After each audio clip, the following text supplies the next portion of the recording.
اب ہم آتے ہیں سیدنا ابراہیم علیہ السلام کے قصے کی طرف، لیکن اس سے پہلے یہ وضاحت کر دیں کہ سیدنا ابراہیم علیہ السلام کے واقعے کے ساتھ چند دوسرے انبیاء علیہ السلام کے واقعات بھی وابستہ ہیں، مثلا سیدنا لوط علیہ السلام کا واقعہ، اس لیے کہ یہ سیدنا ابراہیم علیہ السلام کے بھتیجے بھی ہیں اور ان کے پیروکار بھی۔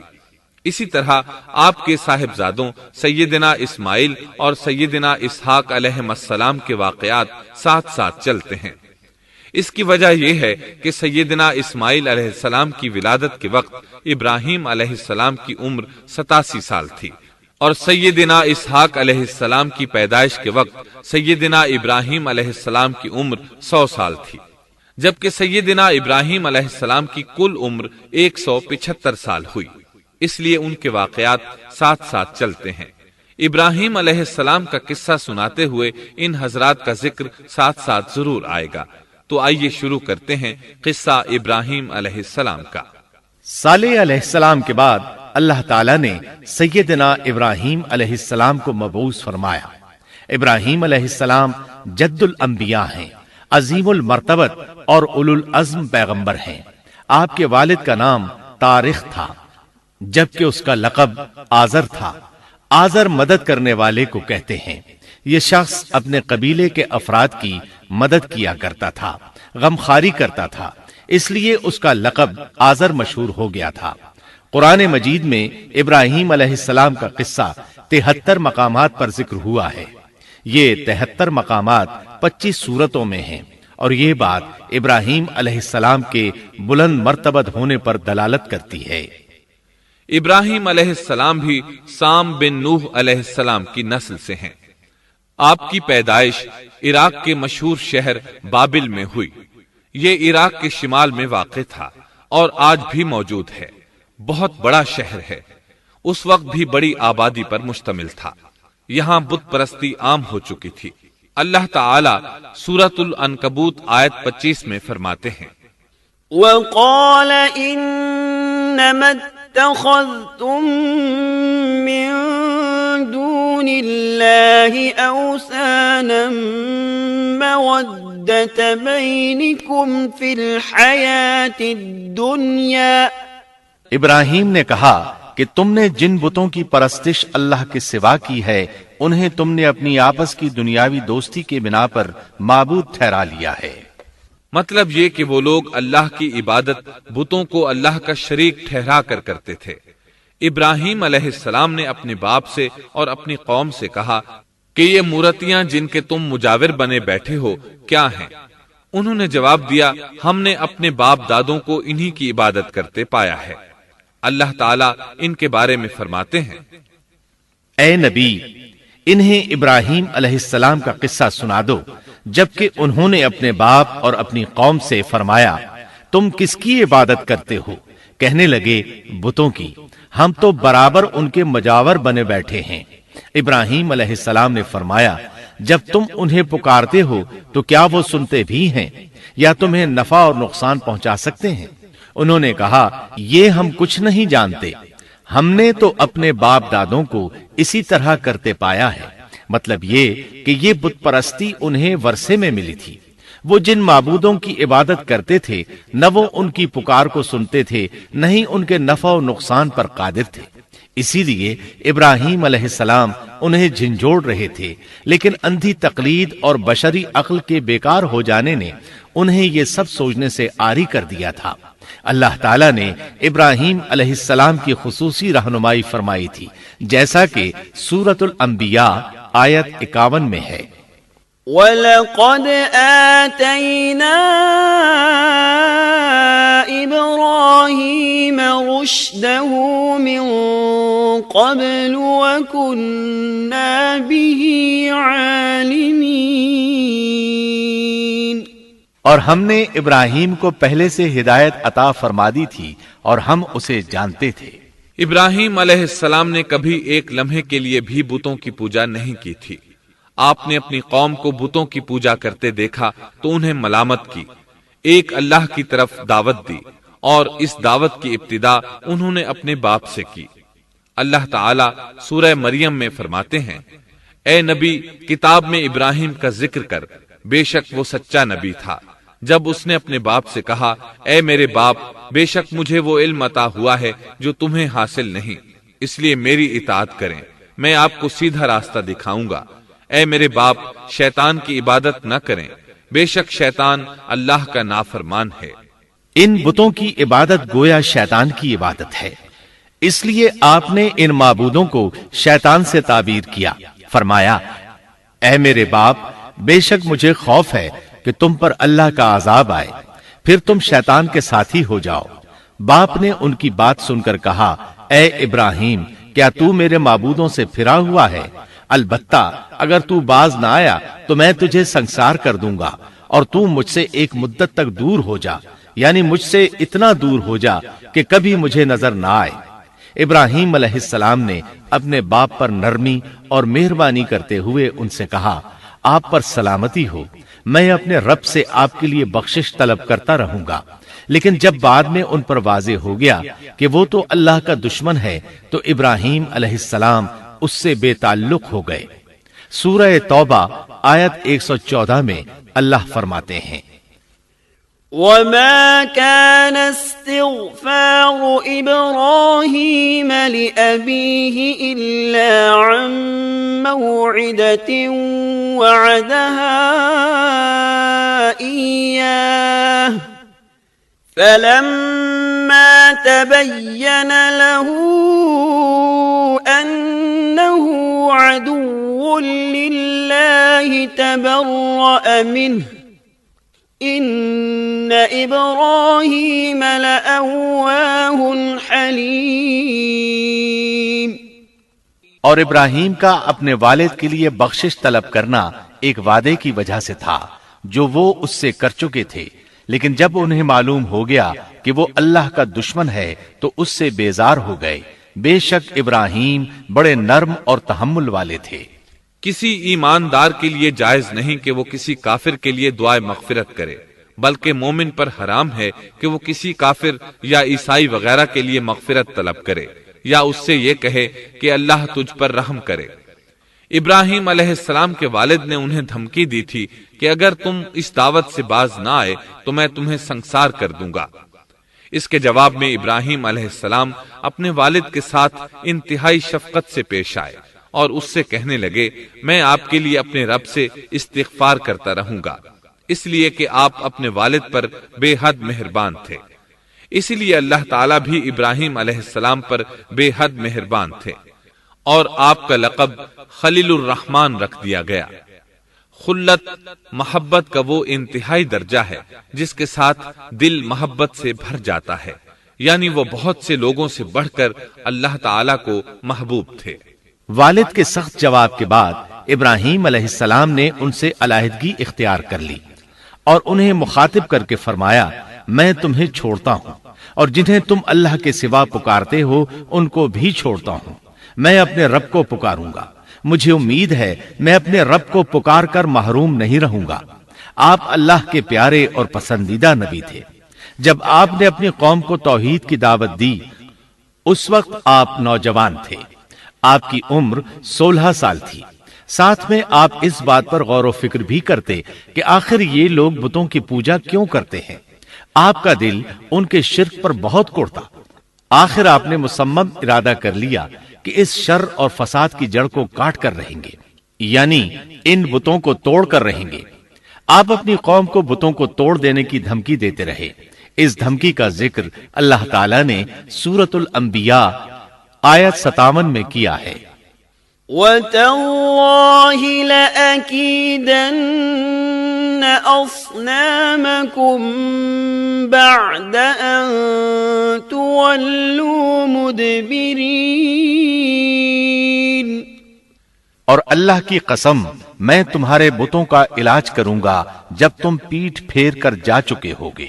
یہ بات ابراہیم علیہ السلام نے پوشیدہ نہیں اعلانیہ کہی تھی۔ آخر انتظار کا وقت ختم ہوا، عید کا دن آ پہنچا۔ عید کے دن وہ لوگ صبح سویرے گھر سے نکلنے سے پہلے کھانا پکا کر اپنے معبودوں کے سامنے رکھتے تھے، پھر شہر سے باہر ایک میدان میں جمع ہوتے۔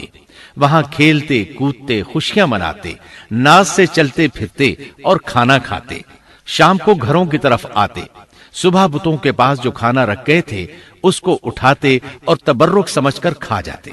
اپنے معمول کے مطابق انہوں نے عید کی تیاری کر لی، لیکن ابراہیم علیہ السلام تیار نہ ہوئے، اس لیے کہ وہ تو ان کے ساتھ جانے کا ارادہ ہی نہیں رکھتے تھے۔ وہ لوگ جانے سے پہلے ابراہیم علیہ السلام کے پاس آئے اور کہنے لگے، کیا آپ ہمارے ساتھ نہیں جائیں گے؟ سیدنا ابراہیم علیہ السلام نے آسمان کی طرف نگاہ کی اور فرمایا، میں بیمار ہوں۔ یہ تمام واقعہ سورۃ الانبیاء آیات 51 تا 58 میں بیان ہوا ہے۔ یقیناً ہم نے ابراہیم کو پہلے سے ہدایت فرما دی تھی اور ہم اسے جانتے تھے، جبکہ اس نے اپنے باپ سے اور اپنی قوم سے کہا کہ یہ مورتیاں جن کے تم مجاور بنے بیٹھے ہو کیا ہیں؟ سب نے کہا، ہم نے اپنے باپ دادوں کو انہی کی عبادت کرتے پایا ہے۔ آپ نے فرمایا، پھر تو تم اور تمہارے باپ دادا سبھی یقیناً کھلی گمراہی میں مبتلا رہے۔ کہنے لگے، کیا آپ سچ مچ ہمارے پاس حق لائے ہیں یا یوں ہی مذاق کر رہے ہیں؟ آپ نے فرمایا، نہیں نہیں، در حقیقت تم سب کا پروردگار تو وہ ہے جو آسمان و زمین کا مالک ہے، جس نے انہیں پیدا کیا ہے۔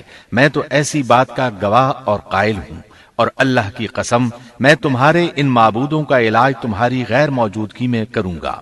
پس اس نے ان سب کے ٹکڑے کر دیے، البتہ صرف بڑے بت کو چھوڑ دیا، یہ اس لیے کیا کہ وہ سب اس کی طرف لوٹے۔ ابراہیم علیہ السلام نے لوگوں کے ساتھ عیدگاہ جانے سے انکار کیا اور عذر پیش کیا کہ وہ بیمار ہیں۔ وہ لوگ آپ کو چھوڑ کر چلے گئے۔ بعد میں ابراہیم علیہ السلام ان بتوں کے پاس گئے، دیکھا کہ ان کے سامنے کھانا پڑا ہے۔ چونکہ سب لوگ کھانا لائے تھے اس لیے یہ کھانا بہت زیادہ تھا، لیکن ان جھوٹے معبودوں نے اسے کھانا تو درکنار اس کو چھوا تک نہ تھا۔ ابراہیم علیہ السلام نے انہیں مخاطب کر کے کہا، یہ اتنا کھانا تمہارے سامنے پڑا ہے، تم اس کو کھاتے کیوں نہیں؟ تمہیں کیا ہو گیا کہ بات تک نہیں کرتے؟ پھر پوری قوت سے دائیں ہاتھ سے کلہاڑا مار کر ان کے ٹکڑے ٹکڑے کر دیے، لیکن بڑے بت کو چھوڑ دیا تاکہ سب اسی کی طرف رجوع کریں۔ تمام چھوٹے بتوں کو توڑ کر کلہاڑا اس بڑے بت کے کندھے پر رکھ دیا۔ مشرکین میلے سے لوٹے تو دیکھا ان کے سارے معبود اوندھے منہ ٹوٹے پھوٹے پڑے ہیں، ان کے تمام معبودوں کو توڑ دیا گیا تھا۔ وہ حیران رہ گئے کہ یہ کیسے ہو گیا، کس نے کیا؟ کہنے لگے، یہ کام کس ظالم کا ہے؟ اس نے ہمارے معبودوں کی توہین کی ہے۔ اس وقت جن لوگوں نے ابراہیم علیہ السلام کا وہ کلام سنا تھا انہیں ان کا خیال آ گیا۔ کہنے لگے، وہ نوجوان جس کا نام ابراہیم ہے اسے ہم نے اپنے بتوں کی مذمت کرتے سنا ہے۔ اللہ کی قدرت کہ ابراہیم علیہ السلام کا جو مقصد تھا وہ خود بخود پورا ہو رہا تھا۔ قوم کے لوگ مشورہ کر رہے تھے کہ سب کو جمع کرو اور اسے بلاؤ، پھر اسے سزا دو۔ چنانچہ تمام اہل باطل چھوٹے بڑے جمع ہو گئے، کارروائی شروع ہو گئی۔ کہنے لگے، اے ابراہیم، ہمارے معبودوں کے ساتھ یہ لغو حرکت تو نے کی ہے۔ ابراہیم علیہ السلام نے جواب دیا، یہ کام تو اس بڑے بت کا ہے، مجھ سے کیوں پوچھتے ہو؟ تم اپنے معبودوں سے کیوں نہیں پوچھ لیتے کہ ان کے ٹکڑے کس نے اڑائے ہیں؟ ابراہیم علیہ السلام کا جواب سن کر وہ سب سوچ میں پڑ گئے۔ پھر کہنے لگے، ہم نے بڑی غلطی کی، اپنے معبودوں کے پاس کسی کو حفاظت کے لیے نہیں چھوڑا۔ اس قدر واضح بات محسوس کر کے بھی وہ ظالم ایمان نہ لائے، بلکہ شیطان نے ان کے دلوں میں وسوسہ ڈالا اور انہوں نے غور و فکر کر کے کہا، اے ابراہیم، کیا تمہیں علم نہیں؟ یہ تو بے زبان ہیں، یہ بول نہیں سکتے۔ اب ابراہیم علیہ السلام نے فرمایا، تب پھر تم اللہ کے سوا اس چیز کی عبادت کرتے ہو جو تمہیں کچھ بھی نفع نہ دے سکے اور نہ نقصان پہنچا سکے۔ تعجب ہے تم پر اور ان پر بھی جنہیں تم اللہ کے سوا پکارتے ہو، کیا تم میں بالکل عقل نہیں؟ اس طرح ابراہیم علیہ السلام نے ان پر حقیقت خوب اچھی طرح واضح کر دی۔ ان سے فرمایا، تم ان کی پوجا کرتے ہو جن کو تم خود تراشتے ہو، یعنی ان کا حال تو یہ ہے کہ تم نے ان کو خود اپنے ہاتھوں سے تراشا اور ان کی عبادت کرنے لگے، جبکہ تمہیں اور تمہاری بنائی ہوئی چیزوں کو اللہ ہی نے پیدا کیا ہے۔ ابراہیم علیہ السلام نے ایک کلہاڑے کی مدد سے ان سب بتوں کو تہس نہس کر دیا تھا۔ یہ اس بات کی واضح ترین نشانی تھی کہ یہ بالکل بے بس ہیں، لیکن اس واضح نشانی کے باوجود وہ اپنے کفر ہی پر ڈٹے رہے اور لگے ابراہیم علیہ السلام کو دھمکیاں دینے۔ قالوا ابنوا له بنيانا فألقوه في الجحيم، کہنے لگے اس کے لیے ایک آتش کدہ بناؤ اور اسے اس دہکتی آگ میں ڈال دو۔ پھر ان لوگوں نے ایک چٹیل میدان کا انتخاب کیا جہاں مٹی نام کی کوئی چیز نہیں تھی۔ اس میدان کو پتھروں کی باڑ کے ساتھ گھیر دیا گیا۔ پھر سب لوگوں کو حکم دیا گیا کہ وہ لکڑیاں جمع کر کے اس گھیری ہوئی جگہ میں رکھیں۔ چنانچہ سب لوگ لکڑیاں جمع کر کے وہاں لانے لگے، یہاں تک کہ عورتوں اور بچوں نے بھی اس کام میں بڑھ چڑھ کر حصہ لیا۔ میدان میں اتنی لکڑیاں جمع ہو گئیں کہ زمین نظر نہیں آتی تھی۔ یہ لکڑیاں زمین پر ایک اونچی دیوار محسوس ہوتی تھیں۔ پھر ان لکڑیوں کو آگ لگائی گئی۔ جب آگ کے شعلے آسمان سے باتیں کرنے لگے تو انہوں نے ابراہیم علیہ السلام کو آگ میں ڈالنے کے لیے ایک جھولا تیار کیا۔ اس میں سیدنا ابراہیم علیہ السلام کو رکھا گیا۔ اس وقت آپ نے یہ دعا پڑھی، حسبنا اللہ ونعم الوکیل، ہمیں اللہ کافی ہے اور وہی بہترین کارساز ہے۔ یہ کلمہ ہر محتاج اور مصیبت زدہ کو پڑھنا چاہیے۔ بخاری میں ہے، رسول اللہ صلی اللہ علیہ وسلم نے فرمایا، حسبنا اللہ و نعم الوکیل ابراہیم علیہ السلام نے اس وقت فرمایا تھا جب انہیں آگ میں پھینکا جانے لگا تھا۔ مطلب یہ کہ ہم اللہ ہی پر بھروسہ کرتے ہیں، اس کے سوا ہمارا کسی پر بھروسہ نہیں۔ بعض روایات میں یہ بھی ہے کہ جب ابراہیم علیہ السلام کو آگ میں ڈالا جانے لگا تو جبریل علیہ السلام آئے اور کہا، اے ابراہیم، کوئی حاجت ہے تو میں حاضر ہوں۔ ابراہیم علیہ السلام نے فرمایا، اگر تم اپنی مرضی سے آئے ہو تو مجھے تمہاری کوئی ضرورت نہیں۔ ایک دوسری روایت میں ہے کہ بارش کے فرشتے نے حاضر ہو کر کہا تھا، اے ابراہیم، مجھے حکم دیجئے میں بارش برسا کر اس آگ کو بجھا دوں۔ لیکن ایسی تمام روایات ضعیف ہیں۔ یوں بھی اللہ کا حکم ان سے پہلے کام کرنے والا تھا۔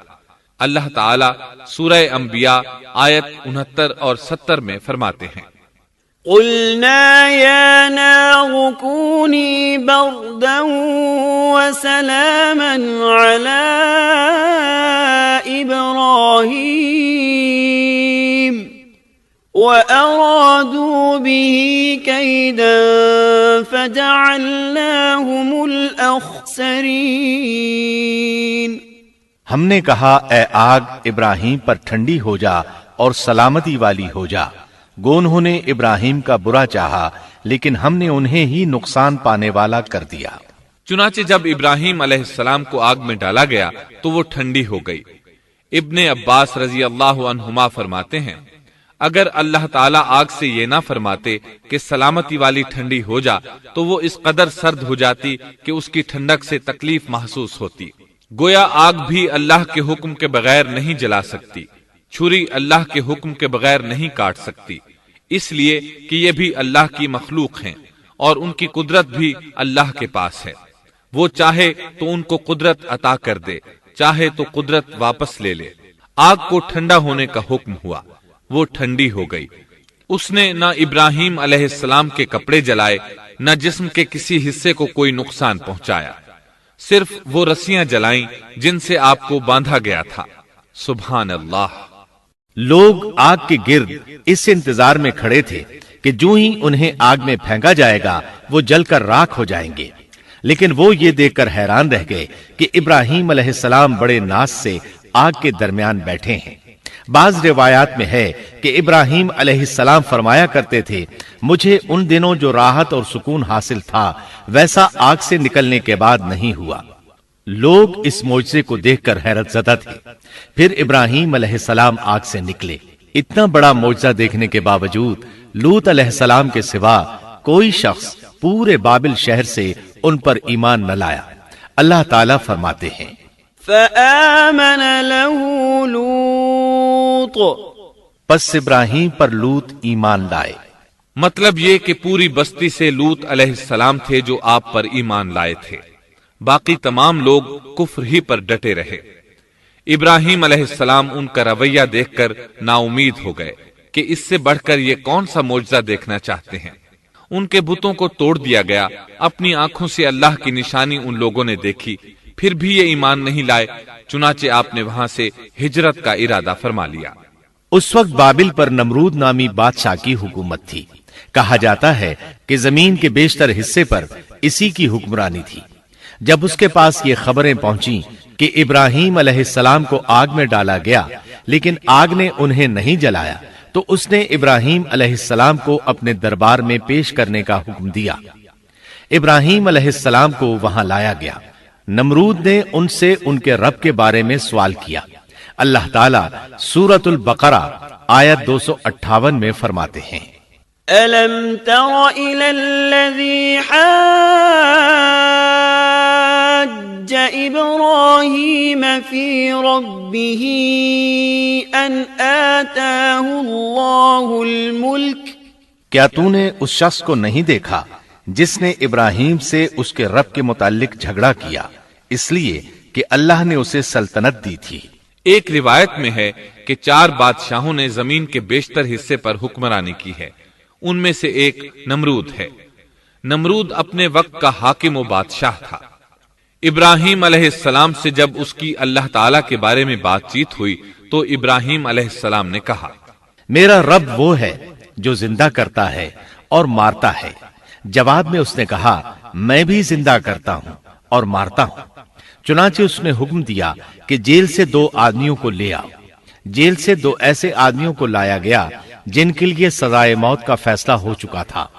اس نے ان میں سے ایک کے قتل کا حکم دیا، دوسرے کو معاف کر دیا۔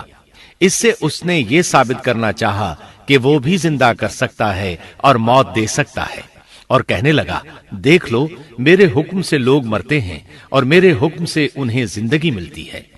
اس کی بات سن کر ابراہیم علیہ السلام نے غور کیا کہ اگر وہ اس سے موت و حیات کے باریک فلسفے پر بحث کریں گے تو نمرود کا مقصد پورا ہو جائے گا اور میرا مقصد پورا نہیں ہو پائے گا۔ اس لیے بحث و مباحثے کی بجائے کوئی مضبوط دلیل پیش کر دی جائے تاکہ حق و باطل کے درمیان فرق واضح ہو جائے۔ چنانچہ آپ نے فرمایا، بے شک اللہ سورج کو مشرق سے لاتا ہے، تو اس کو مغرب سے لے آ۔ کافر بادشاہ یہ سن کر مبہوت رہ گیا، اس کا سر جھک گیا۔ اللہ تعالیٰ فرماتے ہیں، تب وہ کافر حیران رہ گیا اور اللہ نا انصافوں کو سیدھی راہ نہیں دکھاتا۔ ان تمام باتوں کے بعد نمرود کو یہ معلوم کرنے کی ضرورت نہیں رہی کہ ابراہیم علیہ السلام آگ سے کیسے نجات پا گئے، کیونکہ حقیقت اس پر آشکار ہو چکی تھی۔ وہ جان گیا تھا کہ اصل معاملہ کیا ہے۔ چنانچہ اس نے ابراہیم علیہ السلام سے کہا، آپ اس ملک سے نکل جائیے، ہم آپ کو یہاں نہیں رہنے دیں گے۔ ابراہیم علیہ السلام نے عراق کو خیر بات کہا اور شام کی طرف ہجرت کر گئے۔ یہاں آ کر وہ حران نامی بستی میں مقیم ہوئے۔ اسی جگہ آپ نے اپنے چچا ہاران کی بیٹی سیدہ سارہ علیہ السلام سے شادی کی۔ اللہ تعالیٰ اس ہجرت کے بارے میں فرماتے ہیں، وَنَجَّيْنَاهُ وَلُوطًا إِلَى الْأَرْضِ الَّتِي بَارَكْنَا فِيهَا لِلْعَالَمِينَ۔ اور ہم اسے یعنی ابراہیم اور لوط کو بچا کر اس زمین کی طرف لے آئے جس میں ہم نے جہان کے لیے برکت رکھی تھی۔ جب آپ حران کے مقام پر پہنچے تو وہیں ٹھہر گئے، وہیں رہنے لگے۔ یہاں آ کر آپ کا شمار بنو حران میں ہونے لگا۔ آپ لوگوں کو اسی شہر میں رہنے کی دعوت دیتے۔ اس شہر کے لوگ بتوں کی پوجا نہیں کرتے تھے بلکہ ستاروں کو پوجتے تھے۔ ابراہیم علیہ السلام نے جب ان کی یہ حالت دیکھی تو ارادہ کر لیا کہ ان لوگوں کو بتائیں گے کہ ستاروں کی عبادت کرنا باطل ہے۔ یہ لوگ چونکہ نجوم پرست تھے اس لیے ان کی عبادت کا وقت رات کو ہوتا تھا، اور یہ لوگ رات کے وقت عبادت کرتے تھے کیونکہ ان کے معبود یعنی ستارے رات ہی کو طلوع ہوتے ہیں۔ چنانچہ ابراہیم علیہ السلام انہیں یہ دکھانے کے لیے کہ ان چیزوں کی عبادت باطل ہے ایک دن ان کے ساتھ نکلے۔ اللہ نے آسمان کے دروازے کھول دیے تو ابراہیم علیہ السلام نے چاند، ستاروں، سیاروں اور آسمان و زمین کی سلطنت کو دیکھا۔ اللہ تعالیٰ نے ابراہیم علیہ السلام سے تمام پردے ختم کر دیے جو عام طور پر لوگوں کی آنکھوں پر ہوتے ہیں۔ اور انہوں نے وہ کچھ دیکھا جسے آج کی رصد گاہیں بھی نہیں دیکھ سکتی۔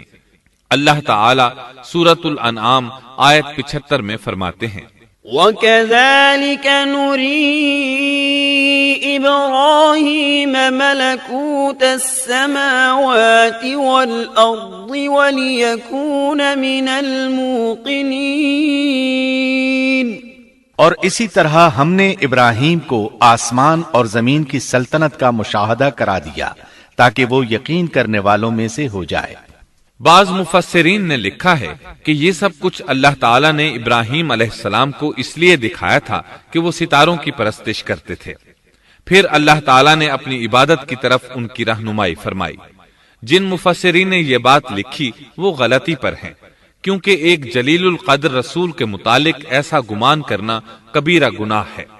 آسمان اور زمین کی سلطنت اور دیگر معجزات دکھانے کے بعد اللہ تعالیٰ فرماتے ہیں، آسمان اور زمین کی پیدائش یقیناً انسان کی پیدائش سے بہت بڑا کام ہے۔ اللہ تعالیٰ ایک دوسرے مقام پر فرماتے ہیں، آسمان اور زمین میں بہت سی نشانیاں ہیں جن سے یہ منہ موڑ کر گزر جاتے ہیں۔ ابراہیم علیہ السلام حران شہر کے ستارہ پرستوں کو لے کر ایک رات نکلے۔ اچانک ایک ستارہ طلوع ہوا، اس کی چمک دمک بہت تھی، شکل صورت کے لحاظ سے بھی بہت خوبصورت تھا۔ اس وقت ابراہیم علیہ السلام نے بطور مذاق کہا، یہ میرا رب ہے۔ لیکن جب وہ ستارہ کچھ دیر بعد چھپ گیا تو کہنے لگے، یہ تو غروب ہو گیا، یہ رب کیسے ہو سکتا ہے؟ جو چھپ جائے وہ رب نہیں ہو سکتا، پس میں تو غروب ہونے والوں کو پسند نہیں کرتا۔ اگلے روز وہ پھر ان لوگوں کو ساتھ لے کر نکلے تو چاند کو دیکھا۔ یہ شکل صورت میں ستاروں سے کہیں زیادہ خوبصورت تھا، روشن تھا، لیکن یہ بھی غروب ہو گیا تو ابراہیم کہنے لگے، اگر مجھے میرے رب نے ہدایت نہ کی تو میں گمراہ لوگوں میں شامل ہو جاؤں گا۔ اے اللہ، تو کہاں ہے؟ اپنی طرف میری رہنمائی کر۔ ان باتوں سے ابراہیم علیہ السلام ان لوگوں کو غور و فکر کی دعوت دے رہے تھے تاکہ وہ غور کریں، آخر رب چھپ کیسے سکتا ہے؟ اگر چاند رب ہے اور دن کے وقت کسی کو اپنے معبود کی حاجت ہوگی تو وہ کیا کرے گا؟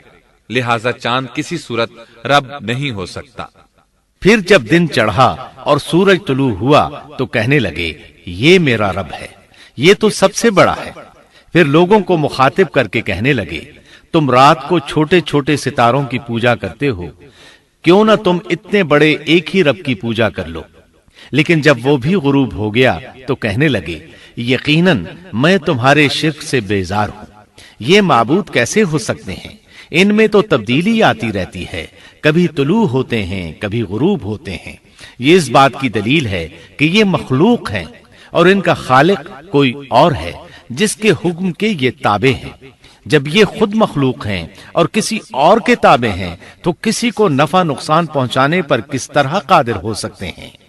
پھر اپنی قوم کو مخاطب کر کے کہنے لگے، میں اپنا رخ اس کی طرف کرتا ہوں جس نے آسمانوں کو یکسو ہو کر پیدا کیا، اور میں شرک کرنے والوں میں سے نہیں ہوں۔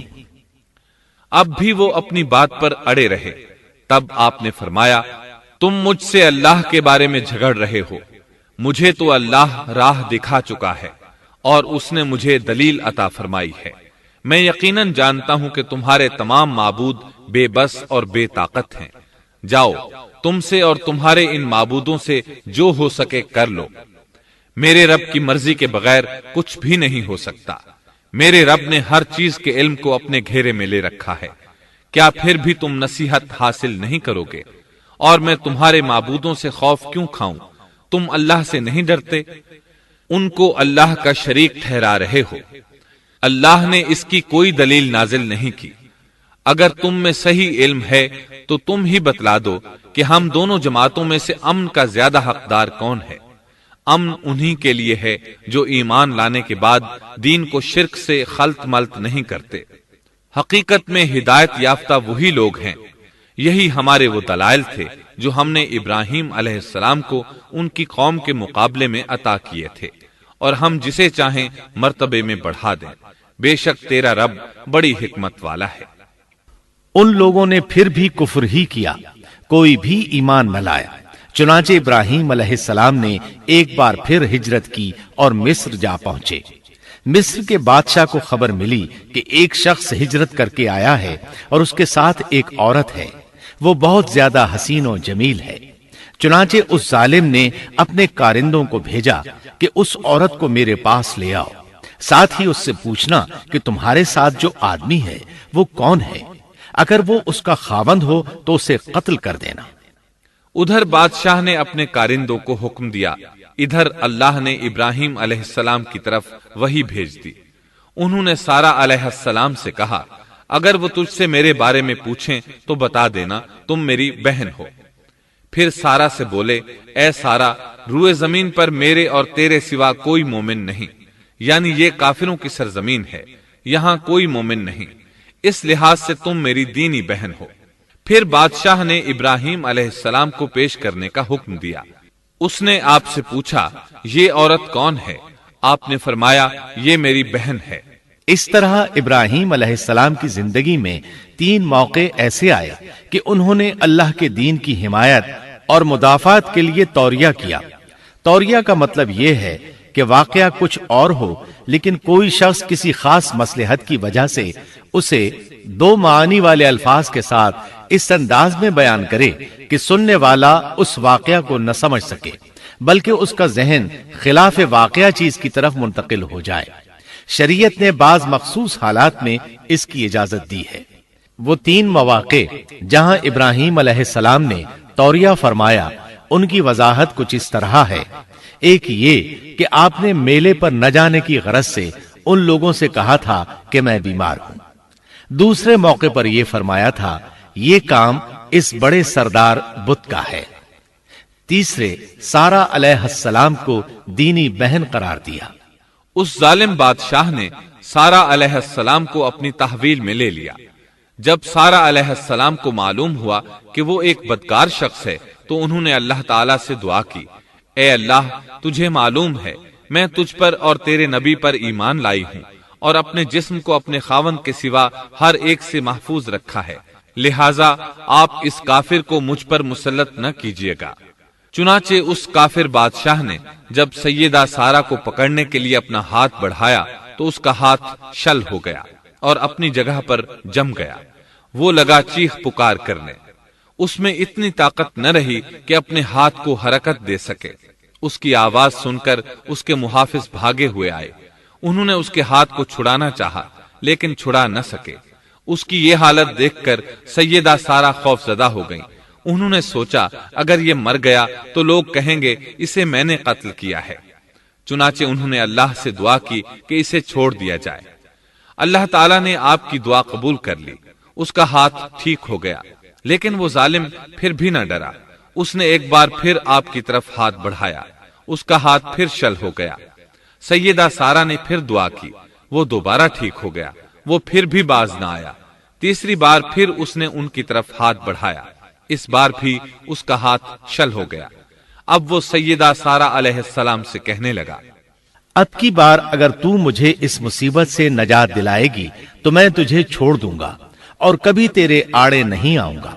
چنانچہ سیدہ سارا علیہ السلام نے اللہ تعالی سے دعا کی، وہ ٹھیک ہو گیا۔ تب اس نے اپنے کارندوں کو آواز دی اور ان سے بولا، تم میرے پاس کسی انسان کو نہیں بلکہ سرکش جن کو لائے ہو۔ پھر اس نے انہیں رہا کر دیا، عزت و اکرام سے رخصت کیا اور ان کی خدمت کے لیے اپنی بیٹی ہاجرہ کو ساتھ کر دیا۔ سارا علیہ السلام واپس لوٹیں تو دیکھا کہ ابراہیم علیہ السلام نماز پڑھ رہے ہیں۔ نماز کے بعد انہوں نے پوچھا، سارا، اس نے تمہارے ساتھ کیا سلوک کیا؟ سیدہ سارا علیہ السلام نے سارا واقعہ سنا دیا۔ سن کر آپ نے فرمایا، الحمدللہ۔ پھر بولے، اب ہم یہاں نہیں رہیں گے بلکہ واپس جائیں گے۔ چنانچہ آپ ایک بار پھر فلسطین میں آ گئے، وہیں اپنی زندگی بسر کرنے لگے۔ اب ہم آگے بڑھتے ہیں۔ جب آپ فلسطین میں مستقل طور پر رہائش پذیر ہوئے تو لوط علیہ السلام بھی آپ کے ساتھ تھے۔ لوط علیہ السلام آپ کے بھتیجے تھے، ان کے والد کا نام ہاران تھا۔ یہ بچپن ہی سے سیدنا ابراہیم علیہ السلام کے زیر سایہ رہے، انہی کے ہاں پرورش پائی، اس لیے دین حق فوراً قبول کر لیا۔ جب سیدنا ابراہیم علیہ السلام نے عراق سے شام کی طرف ہجرت کی تو یہ آپ کے ساتھ تھے، وہاں سے حران گئے تب بھی ساتھ تھے، پھر مصر کی طرف ہجرت کی تو بھی لوط علیہ السلام ان کے ساتھ تھے۔ آخر کار جب آپ نے مصر کو بھی خیر بات کہا اور فلسطین آ گئے تب بھی یہ ساتھ تھے۔ اب ابراہیم علیہ السلام نے لوط علیہ السلام کو حکم دیا کہ وہ بستی سدوم کی طرف چلے جائیں، اس لیے کہ اس بستی کے لوگ کفر کی انتہائی گہرائی میں جا چکے ہیں، انہیں کفر و شرک سے نکالنے کے لیے وہاں جائیں، انہیں اللہ کے احکام سنائیں، اللہ کی طرف دعوت دیں۔ چنانچہ لوط علیہ السلام تو اس طرف روانہ ہو گئے اور ادھر فلسطین میں صرف 3 مسلمان رہ گئے، ابراہیم علیہ السلام، ان کی زوجہ محترمہ سیدہ سارہ اور سیدہ ہاجرہ علیہم السلام وہیں رہائش پذیر رہے اور لوگوں کو مسلسل اللہ کی طرف دعوت دیتے رہے، یہاں یہ بے شمار مال و دولت کے بھی مالک بن گئے۔ جب ان کی عمر 85 یا 86 سال ہوئی تو سارہ علیہ السلام نے سوچا، میں بانجھ ہوں، میرے خاوند بوڑھے ہیں لیکن اولاد کی تمنا ہے، تو کیوں نہ میں اپنی لونڈی ہاجرہ ہدیے اور تحفے کے طور پر ابراہیم علیہ السلام کو دے دوں۔ چنانچہ ہاجرہ ابراہیم علیہ السلام کو مل گئیں، انہوں نے ان سے شادی کر لی۔ اللہ رب العزت نے جلد ہی ان کے بطن سے آپ کو اسماعیل علیہ السلام عطا فرمائے۔ ہاجرہ علیہ السلام کے ماں بننے پر اور ان کی اولاد کو دیکھ کر سیدہ سارہ علیہ السلام کو فطری طور پر غیرت کا احساس ہوا۔ اللہ کی قدرت دیکھیے، خود ہی انہیں ہاجرہ کو تحفے میں دیا تاکہ اولاد حاصل ہو، اور جب وہ ماں بن گئیں تو اب غیرت محسوس کر رہی ہیں۔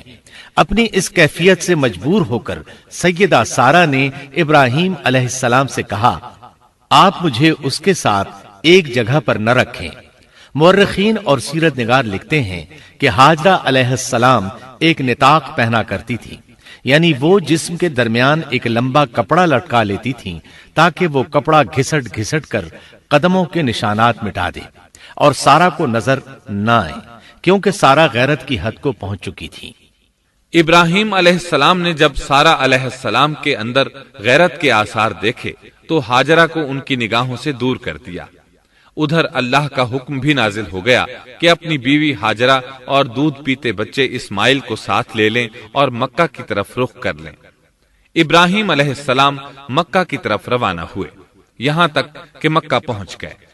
یہ جگہ اس وقت بالکل ویران اور بے آباد تھی، نہ کوئی انسان تھا، نہ پانی، نہ نباتات کے آثار تھے، غرض کوئی چیز نظر نہیں آتی تھی، بس پہاڑوں کے درمیان ایک بے آب و گیاہ میدان تھا۔ یہی وہ مقدس اور تاریخی وادی تھی جہاں ابراہیم علیہ السلام اپنی زوجہ اور لخت جگر کو چھوڑ کر واپس پلٹے۔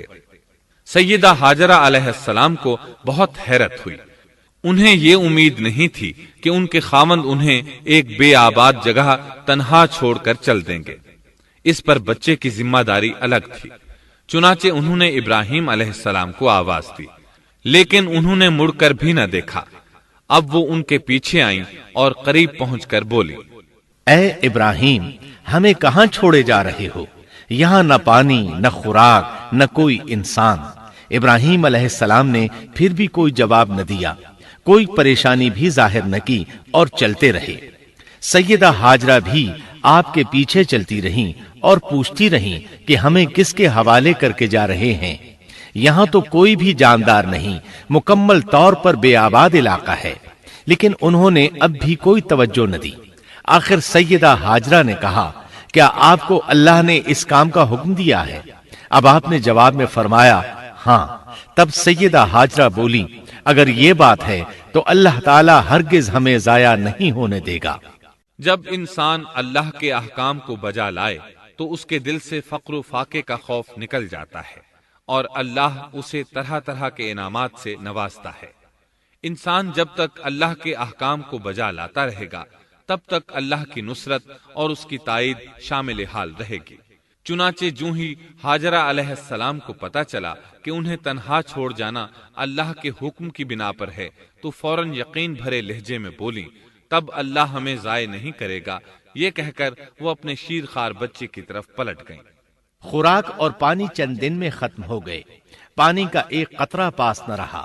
اب پانی کی تلاش شروع کی، لیکن اپنے لیے تو درکنار، ماں کو بیٹے کے لیے بھی پانی نہ ملا۔ نہ خوراک۔ اب بچہ لگا بھوک سے بلکنے، خوراک نہ ملنے کی وجہ سے ماں کا دودھ بھی خشک ہو گیا تھا۔ عورت کتنی بھی باحوصلہ ہو اپنے بچے کو بھوک سے بلکتے نہیں دیکھ سکتی۔ اب انہوں نے بچے کو وہیں چھوڑا اور تیزی سے قریبی پہاڑی صفا کی طرف لپکی، اوپر چڑھ کر ادھر ادھر نظر دوڑائی کہ شاید کسی طرف پانی یا خوراک نظر آ جائے یا کسی انسان کی جھلک نظر آ جائے۔ جب کچھ نظر نہ آیا تو نشیب کی طرف چلی، ساتھ میں بچے کی طرف بھی دیکھتی جاتی تھی۔ نشیب میں پہنچی تو بچہ نظروں سے اوجھل ہو گیا۔ اس پر اور بے چین ہوئی اور بلندی کی طرف دوڑی۔ اس طرح مروہ پہاڑی پر چڑھ گئیں۔ وہاں بھی چاروں طرف نگاہ دوڑائی لیکن کچھ نظر نہ آیا۔ خیال آیا کہ پھر کوشش کرنی چاہیے۔ اس خیال سے مروہ پہاڑی سے اتری اور صفا کی طرف چل دی۔ درمیان میں نشیب کی وجہ سے بچہ نظر نہ آیا تو دوڑنے لگی۔ اس طرح پھر صفا پر چڑھ گئیں۔ اللہ اکبر! ایک تو عورت ذات کمزور، پھر بھوک پیاس سے نڈھال، اس پر کس قدر سعی اور کوشش میں مصروف، وہ بھی اپنے بچے کے لیے۔ بہرحال بار بار کوشش کے خیال سے انہوں نے صفا اور مروہ پہاڑیوں کے درمیان 7 چکر لگائے۔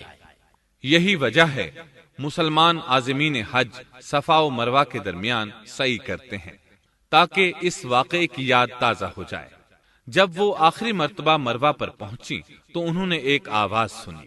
یہ آواز اسماعیل علیہ السلام کے قریب سے آئی تھی۔ انہوں نے پوری توجہ سے آواز کو سننے کی کوشش کی اور جلدی سے اسماعیل کے قریب پہنچی۔ کیا دیکھتی ہیں؟ اسماعیل کے قدموں کے نیچے سے پانی پھوٹ رہا ہے، کیونکہ جبریل علیہ السلام کو اللہ نے اس صابرہ خاتون کی مدد کے لیے بھیجا تھا۔ انہوں نے زمزم والی جگہ پر اپنا پر مارا تو اسماعیل کے قدموں کے پاس سے ایک عظیم چشمہ رحمت نمودار ہوا۔ مستقبل کے پیغمبر کے قدموں کے نیچے سے اللہ نے جبریل فرشتے کے ذریعے زمین پھاڑ کر پانی نکال دیا۔ یہی آب زمزم کا آغاز تھا۔ ہاجرہ علیہ السلام پانی کو آنکھیں پھاڑ پھاڑ کر حیرت سے دیکھ رہی تھی۔ ان کی خوشی کی انتہا نہ رہی جب انہوں نے دیکھا پانی پھوٹ پھوٹ کر چاروں طرف بہ رہا ہے۔ زمین ہموار تھی، اس لیے انہوں نے زمین کو کھودنا شروع کر دیا تاکہ پانی ادھر ادھر نہ بہ جائے۔ پھر انہوں نے اس گڑھے کے چاروں طرف پتھر رکھ دیے اور زبان سے بولی، زم زم، اس کا مطلب ہے رک جا۔ نبی اکرم صلی اللہ علیہ وسلم کا فرمان ہے، رحم اللہ اسماعیل لولا انها عجلت لكانت زمزم عینا معینا۔ اللہ اسماعیل کی والدہ پر رحم فرمائے، اگر وہ جلد بازی سے کام نہ لیتی تو زمزم ایک بہنے والا چشمہ ہوتا۔ لیکن انہوں نے اس کے گرد بند باندھ دیا۔ انہیں دراصل اس وقت پانی کی شدید ضرورت تھی، اس لیے انہوں نے پانی کو اپنے پاس جمع کر لیا تاکہ بہہ کر ضائع نہ ہو جائے۔ انہوں نے اسماعیل کو پانی پلایا، خود بھی خوب پیا، اور یہ اللہ تعالی کی طرف سے ان کی مہمان نوازی تھی۔ وہاں کوئی اور انسان نہیں تھا، نہ کھانے کی کوئی چیز تھی، بس یہی آب زمزم ان کے لیے کھانے اور پینے کا کام دے رہا تھا۔ اب چونکہ زمزم ایک چشمہ بن گیا تھا، اس لیے پرندے بھی آنے لگے۔ انہی دنوں عرب کے قبیلوں میں سے ایک قبیلہ بنو جرہم یمن کو خیر باد کہہ کر اس طرف آ رہا تھا۔ یمن میں ایک بہت بڑا ڈیم تھا۔ پہاڑوں کے درمیان انہوں نے پانی کو روک کر ایک بہت بڑا بند قائم کر رکھا تھا۔ اس سے پورا سال آسانی سے کھیتی باڑی کرتے تھے۔ اس ڈیم کی بدولت ان کا آب پاشی کا نظام بہت اچھا تھا۔ جب اس ڈیم کو اللہ تعالیٰ نے توڑا تو تمام لوگ وہاں سے منتشر ہو گئے اور جزیرہ عرب کے اطراف میں منتقل ہونے لگے۔ وہیں سے ہجرت کرنے والا ایک قبیلہ بنو جرہم تھا۔ یہ لوگ بنیادی طور پر عرب تھے۔ یہ قبیلہ سفر میں رہتا، جہاں کہیں پانی اور چراگاہ نظر آتے وہیں پڑاؤ ڈال دیتے۔ جب وہاں خوراک ختم ہو جاتی تو آگے سفر شروع کر دیتے۔ چونکہ وہ بہت بڑے تاجر تھے، اس بنا پر ان راستوں سے خوب واقف تھے۔ انہیں چشموں کا خوب علم تھا۔ ملک شام کی طرف بھی ان کی آمد و رفت تھی۔ یہ قبیلہ بنو جرہم مکہ کے قریب پہنچا تو فضا میں پرندوں کو منڈلاتے پایا۔ کہنے لگے ان پرندوں کی موجودگی میں ضرور کوئی راز ہے۔ اب انہوں نے اپنے کچھ آدمی اس طرف بھیجے۔ یہ لوگ جلد ہی چشمے تک پہنچ گئے۔ انہوں نے وہاں ایک عورت اور اس کے بچے کو پایا، پھر وہ لوگ ان کے پاس آئے، وہاں پڑاؤ ڈالنے کی اجازت مانگی۔ سیدہ ہاجرہ نے فرمایا، ٹھیک ہے، لیکن شرط یہ ہے کہ تمہیں اجرت ادا کرنا ہوگی۔ ان کے لیے یہ سستا سودا تھا، ان کے پورے قبیلے کو سامان زندگی مل رہا تھا، جبکہ صرف ایک عورت اور اس کے بیٹے کی ذمہ داری ان پر عائد ہو رہی تھی۔ انہوں نے فوراً حامی بھر لی اور وہاں رہائش اختیار کر لی۔ اس طرح یہ لوگ سیدہ ہاجرہ علیہ السلام کی معیشت کا ذریعہ بن گئے، اور اس طرح سیدنا اسماعیل علیہ السلام بنو جرہم میں پرورش پاتے رہے۔ انہوں نے ان لوگوں سے عربی سیکھ لی اور ان سے بھی زیادہ عربی دان بن گئے، فصاحت اور بلاغت سے عربی میں بات چیت کرنے لگے۔ پھر ان کی اس قبیلے میں شادی ہو گئی، ان کی اولاد سے عرب قوم کا آغاز ہوا۔ انہی میں سے سرور کائنات محمد صلی اللہ علیہ وسلم کی ولادت باسعادت ہوئی۔ بنو جرہم کی آمد اور آبادی ابراہیم علیہ السلام کی دعا کا نتیجہ تھی۔ جب انہوں نے اپنی بیوی اور بچے یعنی دو کمزور انسانوں کو اس ویران جگہ چھوڑا تھا تو یہ دعا مانگی تھی، ربنا انی اسکنت من ذریتی بواد غیر ذی زرع عند بیتک المحرم۔ اے ہمارے پروردگار، میں نے اپنی کچھ اولاد اس بے آباد جنگل میں تیرے حرمت والے گھر کے پاس بسائی ہے۔ یہاں یہ سوال پیدا ہوتا ہے کہ کیا اس وقت بیت اللہ کی تعمیر ہو چکی تھی؟ درست بات یہ ہے کہ اس وقت خانہ کعبہ کی تعمیر نہیں ہوئی تھی۔ پھر سوال پیدا ہوتا ہے کہ کیا ابراہیم علیہ السلام کے زمانے سے پہلے اس کی تعمیر ہو چکی تھی یا صرف جگہ ہی معروف تھی؟ اس بارے میں دو طرح کی روایات ہیں۔ بعض میں آتا ہے کہ صرف اس کی جگہ معروف تھی، اور بعض میں ہے کہ ابراہیم علیہ السلام سے پہلے شیس علیہ السلام نے اس کو تعمیر کیا تھا، اور وہ گردش ایام کے ساتھ ساتھ منہدم ہو کر ختم ہو گیا۔ لیکن بہرحال اس کی جگہ معلوم تھی، اور وہی پہلا گھر تھا، جیسا کہ اللہ نے خبر دی ہے۔ ان اول بیت وضع للناس للذی ببکۃ مبارکا وہدی للعالمین۔ اللہ تعالیٰ نے پہلا گھر جو لوگوں کے لیے مقرر کیا تھا وہی ہے جو مکہ میں ہے، اور وہ پوری دنیا کے لیے برکت اور ہدایت والا ہے۔ ابراہیم علیہ السلام نے اللہ تعالیٰ سے یہ دعا مانگی تھی، ربنا انی اسکنت من ذریتی بواد غیر ذی زرع عند بیتک المحرم ربنا ليقيموا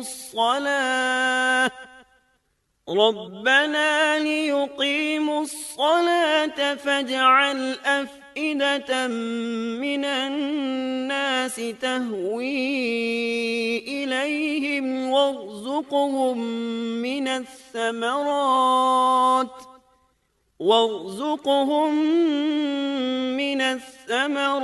لعلهم يشكرون۔ اے ہمارے پروردگار، میں نے اپنی کچھ اولاد اس بے کھیتی کے جنگل میں تیرے حرمت والے گھر کے پاس بسائی ہے۔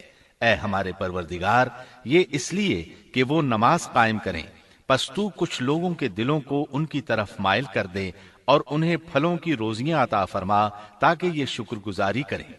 دن گزرتے رہے اور اسماعیل علیہ السلام بنو جرہم کے ماحول میں عمر کی منزلیں طے کرتے رہے، اور وہ ہوش سنبھالنے کے قریب ہو گئے۔ ابراہیم علیہ السلام ہر سال ایک دو بار اپنے گھرانے کی دیکھ بھال کے لیے چکر لگاتے تھے۔ جب اسماعیل علیہ السلام نے ہوش سنبھالا تو ایک بار پھر ایک عظیم آزمائش کا وقت آ گیا۔ ہوا یوں کہ ایک مرتبہ ابراہیم علیہ السلام مکہ تشریف لائے، ایک جگہ آرام کے لیے بیٹھے کہ نیند کی وادی میں پہنچ گئے۔ نیند میں انہوں نے خواب دیکھا کہ اپنے لخت جگر کو اپنے ہاتھ سے ذبح کر رہے ہیں، ساتھ ہی آنکھ کھل گئی۔ ابراہیم علیہ السلام جانتے تھے کہ انبیاء کرام کے خواب حقیقت ہوتے ہیں۔ اللہ کی طرف سے وحی ہوتے ہیں اور شیطان کسی صورت ان کے خواب میں نہیں آ سکتا، لہذا انہوں نے اس خواب کے مطابق عمل کرنے کا پختہ ارادہ کر لیا، کسی قسم کی پریشانی کا شکار نہ ہوئے۔ اللہ رب العزت نے اس عظیم اور تعجب خیز واقعے کا قرآن مجید میں ذکر کرتے ہوئے فرمایا، وقال إني ذاهب إلى ربي سيهدين رب هب لي من الصالحين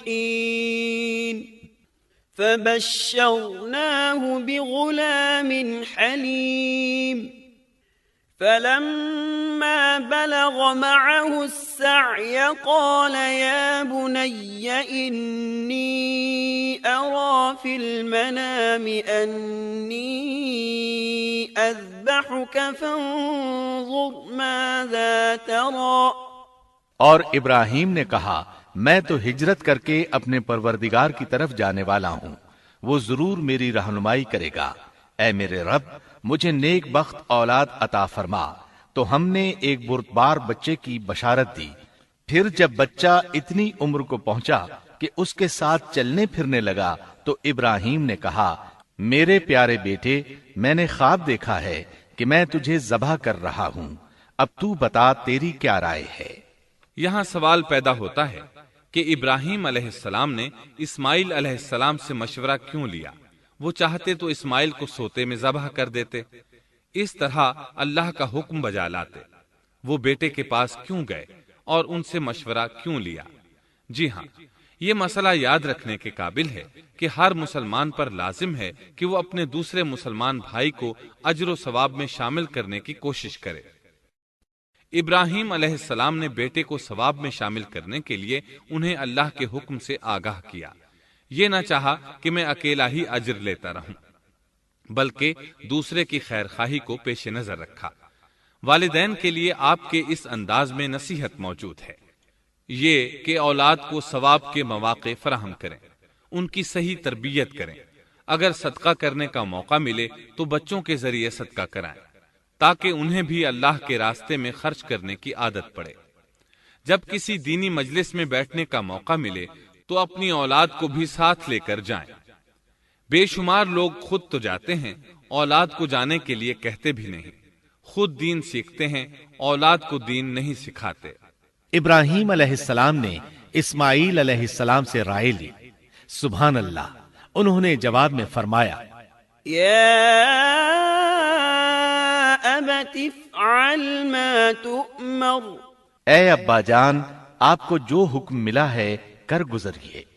یہ نہیں کہا کہ مجھے تو حکم نہیں ہوا، بلکہ فوراً سر تسلیم خم کر دیا، اس لیے کہ وہ جانتے تھے انبیاء کا خواب حقیقت پر مبنی ہوتا ہے، اللہ کی وحی ہوتا ہے، اس لیے بالکل پریشانی ظاہر نہ کی، یہ تک نہ پوچھا مجھے کیوں ذبح کر رہے ہیں، یا میرا کیا جرم ہے، یا آپ کے پاس کون سا صریح حکم آیا ہے۔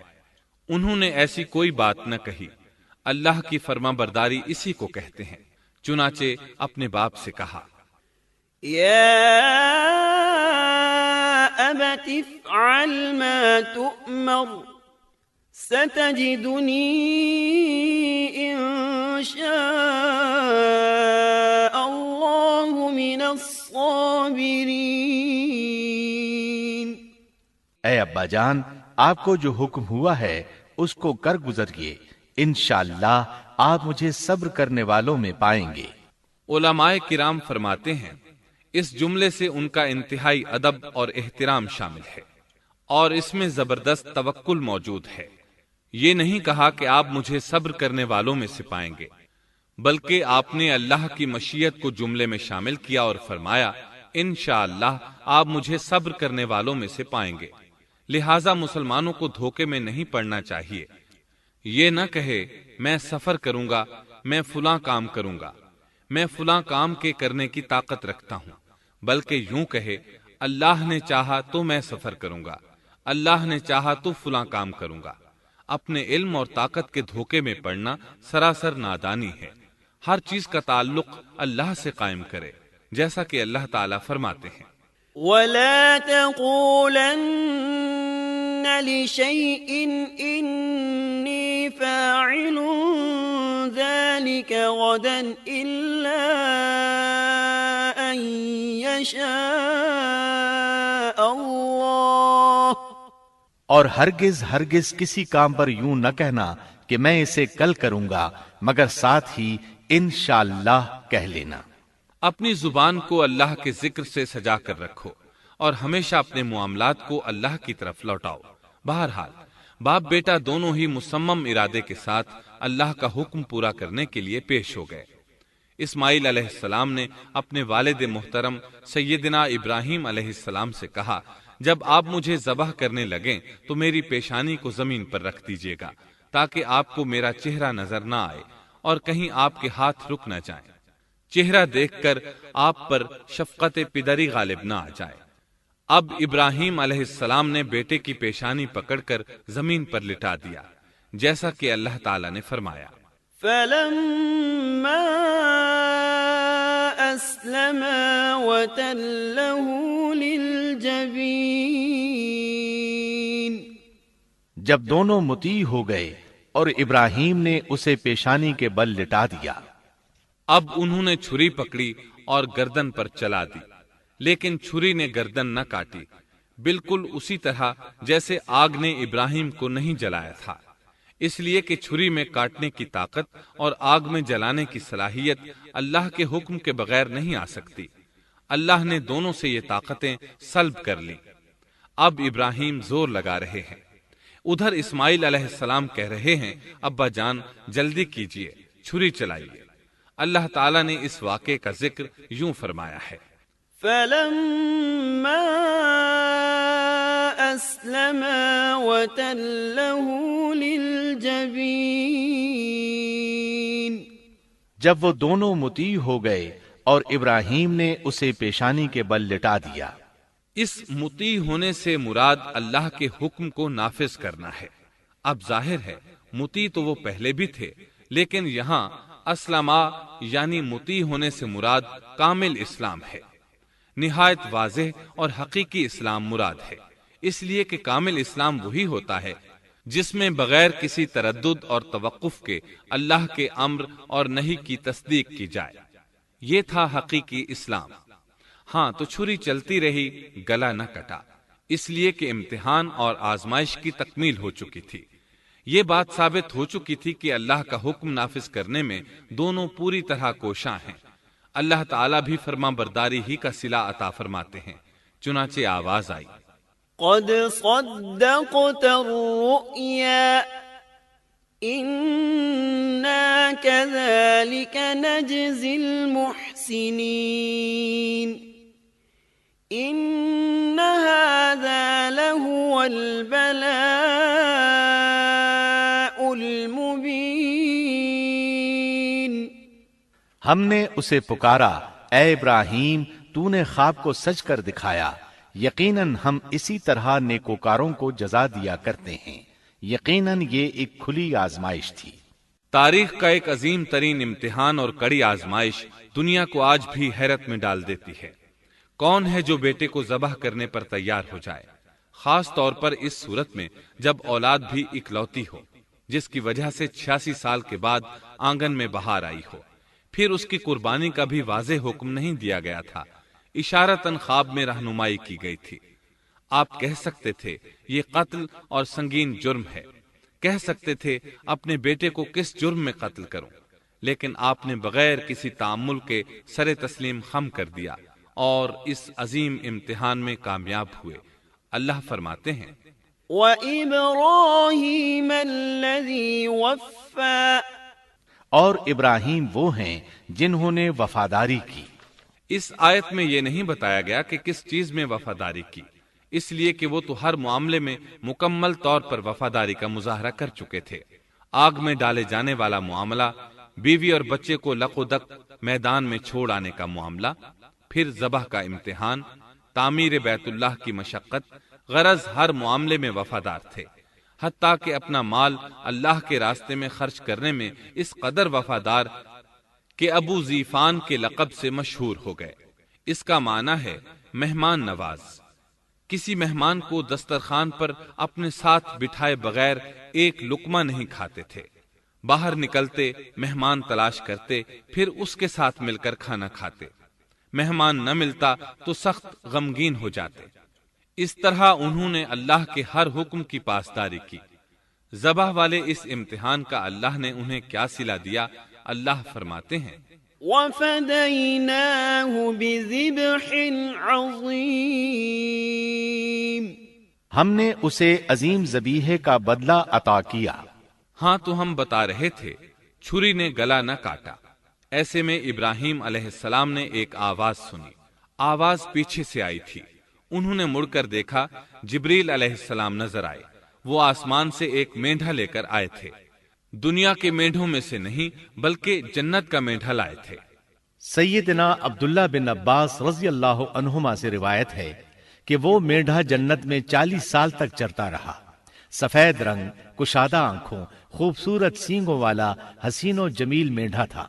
بہرحال یہ ابراہیم علیہ السلام کی وفاداری کا بدلہ تھا جو اسماعیل علیہ السلام کے فدیے میں دیا گیا، اور پوری امت مسلمہ کے لیے حکم ہو گیا کہ اللہ کی رضا کے لیے قربانی اور ہدی پیش کرتے رہیں۔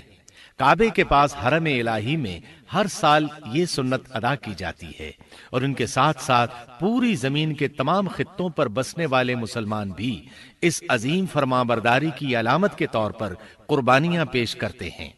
مینڈھے کے ذکر کا مطلب یہ ہے کہ ہم سنت ابراہیمی پر گامزن ہو جائیں۔ یہ مینڈھا ہمیں اللہ کے لیے قربانی کا سبق دیتا ہے۔ ہمیں چاہیے سنت ابراہیمی کی اقتدا کرتے ہوئے ہم اپنی جانوں، اپنی اولاد اور اپنے مالوں کو اللہ کی راہ میں قربان کرنے کے لیے تیار ہو جائیں۔ اللہ تعالیٰ فرماتے ہیں وَفَدَيْنَاهُ بِذِبْحٍ عَظِيمٍ وَتَرَكْنَا عَلَيْهِ فِي الْآخِرِينَ سَلَامٌ عَلَى إِبْرَاهِيمَ كَذَلِكَ نَجْزِي الْمُحْسِنِينَ إِنَّهُ مِنْ عِبَادِنَا الْمُؤْمِنِينَ۔ اور ہم نے اسے عظیم ذبیحہ عطا کیا، اور ہم نے اس کا پچھلوں میں ذکر خیر چھوڑا۔ سلامتی ہو ابراہیم پر۔ اسی طرح ہی ہم نیکوکاروں کو جزا دیتے ہیں، یقیناً وہ ہمارے مخلص بندوں میں سے تھا۔ اور اسی طرح اللہ فرماتے ہیں وَبَشَّرْنَاهُ بِإِسْحَاقَ نَبِيًّا مِّنَ الصَّالِحِينَ، اور ہم نے اسے نیکوکار نبی اسحاق کی ولادت کی خوشخبری سنائی۔ یہ خوشخبری فلسطین کی طرف واپس لوٹنے کے بعد سنائی گئی۔ ایک اکلوتے بیٹے کی قربانی کے لیے تیار ہو جانے کے صلے میں اور سارہ علیہ السلام کی عظمت اور تکریم کے مد نظر اللہ تعالی نے اسحاق کی خوشخبری سنا دی۔ یہ آیت ذبح کے واقعے کے بعد اللہ تعالی نے ذکر فرمائی ہے۔ اس لیے معلوم ہوا پچھلی آیات میں اسحاق کے علاوہ کسی اور بیٹے کا ذکر ہوا ہے، اور وہ اسماعیل علیہ السلام ہی تھے، جبکہ یہودی روایات میں اسحاق علیہ السلام کو ذبیح قرار دیا جاتا ہے۔ یہ بالکل غلط ہے۔ ذبح کے واقعے کے بعد اسحاق علیہ السلام کی بشارت مل رہی ہے، پھر بھلا وہ پیدا ہونے سے پہلے ہی ذبیح کیسے بن گئے؟ اس لیے یہ قطعی بات ہے کہ اسماعیل علیہ السلام ہی ذبیح ہیں۔ اس کے کئی اور بھی دلائل ہیں جن کے ذکر کرنے کا یہاں موقع نہیں۔ بہرحال اس عظیم آزمائش میں بے مثال کامیابی کے بعد ابراہیم علیہ السلام فلسطین آئے، اور 120 سال کی عمر میں اسحاق علیہ السلام کی بشارت ملی، جبکہ سارہ علیہ السلام کی عمر 90 سال تھی۔ ان پر بڑھاپا طاری ہو چکا تھا۔ ایسے میں 3 فرشتے آئے۔ وہ تو قوم لوط کی تباہی کے لیے آئے تھے۔ راستے میں اللہ کے حکم سے ابراہیم علیہ السلام اور ان کی اہلیہ سارہ کو خوشخبری سنائی، اور اس غرض کے لیے وہ انسانی شکل میں آئے تھے۔ ابراہیم علیہ السلام تو پہلے ہی بہت مہمان نواز تھے۔ انہیں دیکھ کر بہت خوش ہوئے کہ مہمان آ گئے۔ فرشتوں نے انہیں سلام کیا۔ ابراہیم علیہ السلام نے سلام کا جواب دیا۔ وہ حیرت زدہ تھے کہ یہ لوگ ان کی بستی کے رہنے والے تو ہیں نہیں، لیکن ان پر سفر کے نشانات بھی نہیں ہیں، جیسا کہ دور سے چل کر آنے والوں میں ہوتے ہیں، نہ ان کے پاس سواریاں ہیں۔ قرآن مجید میں آتا ہے قالوا سلاما قال سلام قوم منكرون۔ فرشتوں نے سلام کیا تو ابراہیم نے بھی سلام کیا اور دل میں خیال کیا یہ اجنبی لوگ ہیں۔ پھر وہ اپنی مہمان نوازی کی عادت کے مطابق انہیں اندر لے آئے، ان کے لیے کھانے کا انتظام کیا۔ اللہ تعالیٰ فرماتے ہیں وَلَقَدْ جَاءَتْ رُسُلُنَا إِبْرَاهِيمَ بِالْبُشْرَى قَالُوا سَلَامًا قَالَ سَلَامٌ فَمَا لَبِثَ أَن جَاءَ بِعِجْلٍ حَنِيذٍ۔ ہمارے بھیجے ہوئے فرشتے ابراہیم کے پاس خوشخبری لے کر آئے تو انہوں نے سلام کیا۔ ابراہیم نے سلام کا جواب دیا اور فوراً بھنا ہوا بچڑا لے آئے، اور بچڑا بھی موٹا تھا۔ ان کے سامنے کھانا پیش کیا، لیکن وہ بھلا کب کھانے کی طرف ہاتھ بڑھانے والے تھے۔ یہ دیکھ کر ابراہیم علیہ السلام نے خوف محسوس کیا کہ کہیں یہ دشمن نہ ہو۔ اس وقت فرشتوں نے کہا قالوا لا تخف إنا أرسلنا إلى قوم لوط۔ ابراہیم نہ ڈر، ہم تو قوم لوط کی طرف بھیجے گئے ہیں۔ جب انہوں نے یہ باتیں کی تو سارہ علیہ السلام پاس کھڑی تھیں، وہ ہنسنے لگی۔ وہ خوشخبری سے پہلے کیوں ہنس پڑی؟ علماء اس بارے میں کہتے ہیں کہ جب انہوں نے سنا یہ فرشتے لوط علیہ السلام کی بستی کو تباہ کرنے جا رہے ہیں تو ان کے خاتمے کی خبر سن کر وہ ہنستی۔ اس کے بعد فرشتوں نے یہ خوشخبری سنائی۔ فبشرناها بإسحاق ومن وراء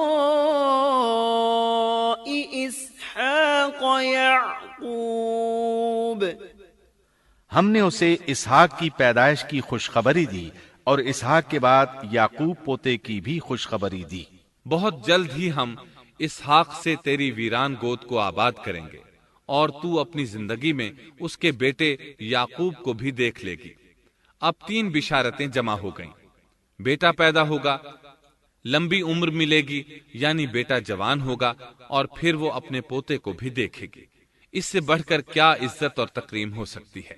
اس لیے جب نبی کریم صلی اللہ علیہ وسلم سے پوچھا گیا کریم یعنی عزت والا کون ہے، تو آپ نے فرمایا کریم بن کریم بن کریم بن کریم، یعنی یوسف بن یعقوب بن اسحاق بن ابراہیم علیہ السلام۔ مطلب یہ کہ نبی بن نبی بن نبی بن نبی۔ یہ یوسف علیہ السلام کی شان ہے کہ خود بھی کریم، باپ بھی کریم، دادا بھی کریم اور پردادا بھی کریم۔ اس سے بڑھ کر عزت افزائی کیا ہو سکتی ہے؟ بہرحال فرشتوں نے انہیں خوشخبری دی۔ وَبَشَّرُوهُ بِغُلَامٍ عَلِيمٍ۔ پھر انہوں نے ابراہیم کو ایک صاحب علم لڑکے کی بشارت دی۔ خوشخبری سن کر سیدہ سارہ حیران ہوئی، مارے حیرت کے منہ سے ہلکی سی چیخ نکل گئی۔ انہوں نے اپنے رخسار پر ہاتھ مارا جیسا کہ عورتوں کی عادت ہوتی ہے۔ کہنے لگی ہائے افسوس، کیا میں بچہ جنوں گی حالانکہ میں بانجھ ہوں اور میرے خاوند بوڑھے ہیں؟ یہ تو حیرت کی بات ہے۔ ایک دوسری جگہ اللہ تعالیٰ نے یہ الفاظ فرمائے، کہنے لگی میں بوڑھی اور بانجھ ہوں، بھلا میں بچے کو کیسے جنم دوں گی؟ اس پر فرشتوں نے کہا تو اللہ کے حکم پر تعجب کرتی ہے، اے اہل بیت، یہ تو اللہ کی تم پر رحمت اور برکت ہے، وہ بہت بزرگ اور قابل تعریف ہے۔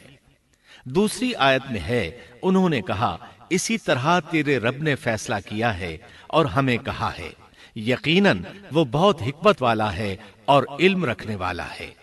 یہ تھی اسحاق علیہ السلام کی ولادت کی خوشخبری۔ ابراہیم علیہ السلام مکے میں سیدنا اسماعیل علیہ السلام سے ملنے کے لیے آتے رہتے تھے۔ ایک روز آئے تو ان سے کہا اے میرے بیٹے، اللہ تعالیٰ نے مجھے حکم دیا ہے کہ اس مقام پر اللہ کا گھر تعمیر کرنا۔ اسماعیل علیہ السلام نے فوراً کہا میں حاضر ہوں۔ اس طرح انہوں نے کھدائی شروع کی۔ ایسے میں انہیں شیس علیہ السلام کی تعمیر کے آثار نظر آئے۔ انہوں نے اس پر تعمیر شروع کر دی۔ ایک روایت میں یہ بھی ہے کہ انہوں نے فرشتوں والی بنیادوں کے آثار بھی دیکھے۔ نبی کریم صلی اللہ علیہ وسلم کی جوانی کے دنوں میں جب مکے کے قریش نے کعبے کی تعمیر نئے سرے سے کی تو انہوں نے اس کی بنیادوں کو گہرا کرنا چاہا۔ وہ کھدائی کرتے ان سبز پتھروں تک پہنچ گئے جو پہاڑوں کی چوٹیوں کی طرح نظر آ رہے تھے۔ انہوں نے ان پتھروں کو نکالنا چاہا۔ ایک شخص نے کدال کے ذریعے ایک پتھر کو باہر نکالا تو اس کے نیچے سے اتنا نور نکلنے لگا کہ قریب تھا وہ شخص اندھا ہو جاتا۔ پھر پتھر خود بخود نیچے جا گرا اور اپنی جگہ پر جم گیا۔ اس کے بعد لوگوں نے ان پتھروں کو ہاتھ نہ لگایا اور تعمیر شروع کر دی۔ قرآن مجید میں تعمیر کعبہ اور بیت اللہ کا تذکرہ اس طرح آیا ہے۔ وَإِذْ بَوَّأْنَا لِإِبْرَاهِيمَ مَكَانَ الْبَيْتِ أَلَّا تُشْرِكْ بِي شَيْئًا وَطَهِّرْ بَيْتِيَ لِلطَّائِفِينَ وَالْقَائِمِينَ وَالرُّكَّعِ السُّجُودِ۔ اور جب ہم نے بیت اللہ کے مکان میں ابراہیم کو جگہ دی اور فرمایا کہ میرے ساتھ شرک نہ کرنا اور میرے گھر کو طواف، قیام اور رکوع و سجود کرنے والوں کے لیے پاک رکھنا، اور فرمایا ان اول بیت وضع للناس للذی ببکۃ مبارکا وہدی للعالمین فیہ آیات بینات مقام ابراہیم ومن دخلہ کان آمنا۔ بے شک لوگوں کے لیے جو پہلا گھر تعمیر کیا گیا ہے وہ مکہ میں ہے، وہ جہان والوں کے لیے برکت اور ہدایت کا ذریعہ ہے۔ اس میں واضح نشانیاں ہیں، مثلا مقام ابراہیم، تو جو کوئی حرم میں داخل ہوگا وہ امن میں آ جائے گا۔ اور فرمایا اور یاد کرو اس وقت کو جب ابراہیم کو اس کے پروردگار نے کئی باتوں کے ذریعے آزمایا، وہ ان میں پورے اترے تو اللہ نے فرمایا میں آپ کو تمام لوگوں کا امام بنا رہا ہوں۔ ابراہیم نے کہا اے میرے رب میری اولاد میں سے بھی امام بنائیے۔ جواب میں اللہ نے فرمایا میرا امامت کا وعدہ ظالم لوگوں کے لیے نہیں ہے۔ اور اس وقت کو یاد کرو جب ہم نے بیت اللہ کو ثواب اور امن کی جگہ بنا دیا اور لوگوں نے مقام ابراہیم کو جائے نماز بنا لیا۔ ہم نے ابراہیم کو حکم دیا کہ میرے گھر کو طواف، اعتکاف، رکوع اور سجود کے لیے پاک رکھو، اور وہ وقت بھی یاد رکھو جب ابراہیم نے دعا کی اے پروردگار اس شہر کو امن والا بنا دے اور اس کے مومن بندوں کو پھلوں کا رزق عطا کر۔ اللہ تعالیٰ نے فرمایا میں کافروں کو بھی تھوڑا فائدہ دوں گا، پھر انہیں آگ کے عذاب کی طرف بے بس کر دوں گا، یہ پہنچنے کی جگہ بری ہے۔ اور وہ وقت یاد کرو جب ابراہیم اور اسماعیل بیت اللہ کی بنیادوں کو بلند کر رہے تھے اور دعا مانگ رہے تھے اے ہمارے رب ہماری محنت کو قبول فرما، تو دعا کو سننے والا جاننے والا ہے، اور ہمیں اپنا فرما بردار بنا، ہماری اولاد میں سے بھی ایک فرما بردار گروہ بنا، اور ہمیں عبادت کا طریقہ سکھا اور ہم پر رجوع فرما، کیونکہ تو ہی توبہ قبول کرنے اور رحم فرمانے والا ہے۔ اے ہمارے رب ان لوگوں میں انہی میں سے ایک رسول بھیج جو ان پر تیری آیات کی تلاوت کرے اور انہیں کتاب و حکمت سکھائے، انہیں پاک کرے، یقیناً تو غالب حکمت والا ہے۔ تعمیر کے دوران جب ابراہیم علیہ السلام اس مقام تک پہنچے جہاں آج حجر اسود ہے تو اللہ تعالیٰ نے جنت سے ایک سفید پتھر بھیجا۔ حدیث میں ہے یہ پتھر نہایت سفید تھا، اب سیاہ ہو گیا ہے۔ انسانوں کی غلطیاں اس کے سیاہ ہونے کا سبب بنی۔ جب دیواریں انسانی قد کے برابر ہو گئیں تو اسماعیل علیہ السلام ایک پتھر لے آئے۔ اب ابراہیم علیہ السلام اس پتھر پر کھڑے ہوئے، وہ ننگے پاؤں تھے۔ اسی وقت پتھر پگھل گیا، ان کے پاؤں اس کے اندر کسی قدر دھنس گئے، پتھر پر ان کے پیروں کے نشانات آ گئے۔ اسی پتھر کو آج مقام ابراہیم کہا جاتا ہے۔ پہلے یہ پتھر بیت اللہ کی دیواروں کے ساتھ رکھا گیا تھا۔ جب لوگ طواف کے لیے آتے تو سیدنا ابراہیم کے پیروں کے نشانات دیکھنے کے لیے یہاں ہجوم ہو جاتا۔ اس طرح طواف کرنے والوں کو دقت کا سامنا ہوتا۔ سیدنا عمر رضی اللہ عنہ نے صحابہ کرام کے مشورے سے اس پتھر کو اس جگہ سے قدرے ہٹا کر نماز کی صفوں کے قریب کر دیا تاکہ طواف کرنے والوں کو دقت نہ ہو۔ یہ مقام بہت مقدس ہے۔ اللہ نے فرمایا ہے، وَاتَّخِذُوا مِن مَّقَامِ إِبْرَاهِيمَ مُصَلًّى، تم مقام ابراہیم کو جائے نماز مقرر کر لو۔ مقام ابراہیم کے قریب اس کے پیچھے ہو کر نماز پڑھنے کا موقع مل جائے تو لازماً وہاں 2 رکعت ادا کیا کرو۔ موقع نہ ملے تو پھر پوری مسجد حرام میں طواف سے فراغت والی 2 رکعت پڑھ لیا کرو۔ اس طرح کعبہ تعمیر ہوا، تب نیا حکم آیا، وَلِلَّهِ عَلَى النَّاسِ حِجُّ الْبَيْتِ مَنِ اسْتَطَاعَ إِلَيْهِ سَبِيلًا وَمَن كَفَرَ فَإِنَّ اللَّهَ غَنِيٌّ عَنِ الْعَالَمِينَ۔ لوگوں میں جو استطاعت رکھے اس پر اللہ کے لیے حج بیت اللہ فرض ہے، اور جو شخص جان بوجھ کر اعراض کرے تو اللہ جہانوں سے بے نیاز ہے اور اسے اس کی کوئی پرواہ نہیں۔ ادھر ابراہیم علیہ السلام کو اللہ تعالی کی طرف سے اشارہ ہوا، وَأَذِّن فِي النَّاسِ بِالْحَجِّ، لوگوں میں حج کا اعلان کر دیں۔ ابراہیم علیہ السلام کہنے لگے، اللہ میری آواز بھلا کس کس تک پہنچے گی؟ جواب آیا، آپ کے ذمے آواز لگانا ہے، پہنچانا ہمارا کام ہے۔ چنانچہ آپ عرفات کے ایک پہاڑ پر چڑھے اور آواز لگائی، لوگو بیت الحرام کا حج کرو۔ اللہ تعالیٰ نے معجزانہ طور پر یہ آواز تمام انسانوں تک پہنچا دی، خواہ وہ پیدا ہوئے تھے یا نہیں۔ دوسرا معجزہ یہ ہوا کہ اللہ نے بیت اللہ اور اس کے حج کی محبت لوگوں کے دلوں میں ڈال دی۔ اللہ نے فرمایا، وَأَذِّن فِي النَّاسِ بِالْحَجِّ يَأْتُوكَ رِجَالًا وَعَلَى كُلِّ ضَامِرٍ يَأْتِينَ مِن كُلِّ فَجٍّ عَمِيقٍ۔